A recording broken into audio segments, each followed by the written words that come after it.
दिवसभराचा माझा थकवा इथेच संपून जातो जेव्हा मी पूजेसाठी तयार होते आणि जेव्हा घरामध्ये दिवाबत्ती होते ना त्यावेळेस खूप मस्त वाटतं.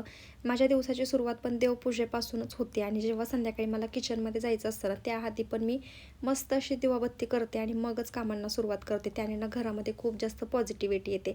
संध्याकाळच्या वेळेची दिवाबत्ती तुम्ही कोणत्या टायमिंगला करताना मला नक्की कमेंटमध्ये सांगा. त्यानंतरनं बाहेर गेले होते, भाज्या आणायच्या होत्या. मला सकाळी टिफिनसाठी काहीच नव्हतं. जर आदल्या रात्री प्रिपरेशन करून ठेवली ना तरच मग मला सकाळी टिफिन बनवायचं मूड होतो, नाहीतर मग सकाळी जर विचार करत बसलं ना तर मग खूप जास्त कंटाळा येतो. सो मग पहिल्या भाज्या घेऊन आली आणि त्या निवडण्यासाठी घेतल्या. पण त्याआधी मला काहीतरी असं मनोरंजनासाठी काहीतरी पाहिजेच असतं. सो मी टी व्हीवरती मस्त असे रिलॅक्सिंग सॉन्ग लावून दिले जेणेकरून आपला माइंडसुद्धा फ्रेश होतो आणि काम करायला एनर्जी येते. मस्त असं विंडोमध्ये बसूनच मी ज्या काही भाज्या आणल्या होत्या ना त्या निवडायला घेतल्या.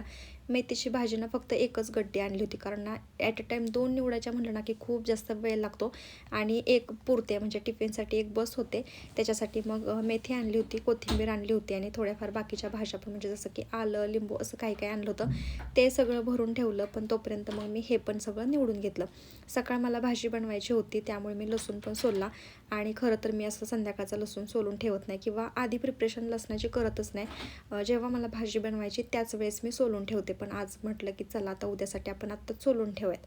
त्यानंतरनं मग मसाले भाताचं मस्त असं जेवण केलं आणि अहोंनी बनवला होता आजचा भात. त्यानंतरनं ते दोघं पण खाली शतपावली करण्यासाठी गेले आणि तोपर्यंत मी माझे